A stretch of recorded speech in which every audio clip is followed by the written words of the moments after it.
South China Morning Post, 10th of February 2023, due to the failure of IMF bailout talks, Pakistan is on the verge of bankruptcy.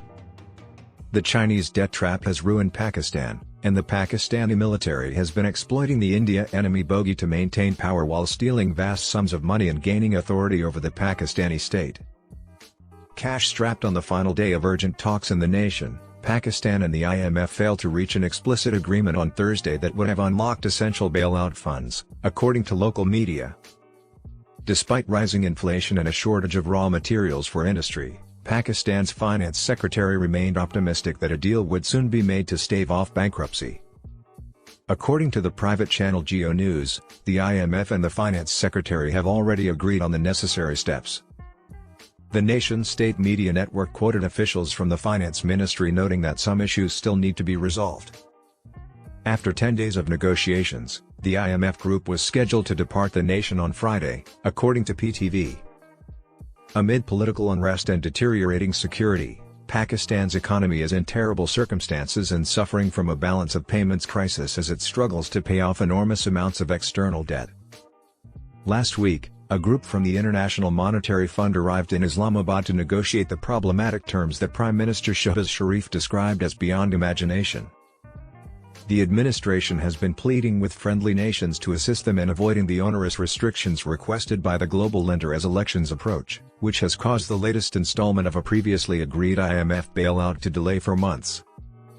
Analysts have cautioned that accepting the terms and bringing Pakistan to the brink of collapse would have serious political repercussions for the ruling parties. However, doing so would also increase the cost of living.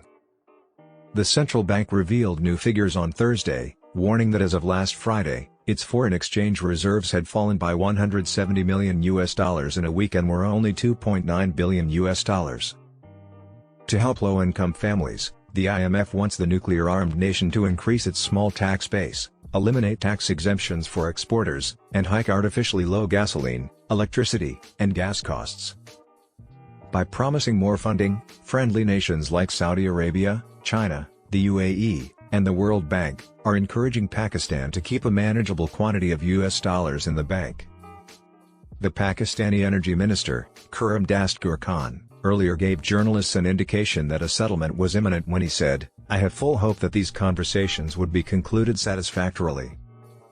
Except for necessary food and medication, the fifth most populated country in the world no longer issues letters of credit, resulting in a backlog of cargo containers at Karachi port overflowing with stock the nation cannot afford. Industries caution that the backlog of cargo might eventually force companies to close, which would have a negative ripple impact on employment.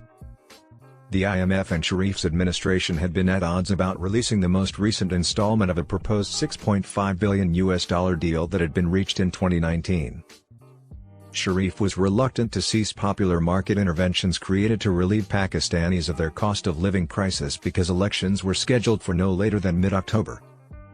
To combat a rife illegal market in US dollars, the government eventually capitulated and eased control over the rupee, which led to the currency falling to a record low and a 16% increase in gasoline costs. Porting in Punjab, the nation's largest province, due to fears of an additional price increase, led Musaddiq Malik, a minister of state, to announce that the government had no plans to increase the price of petrol.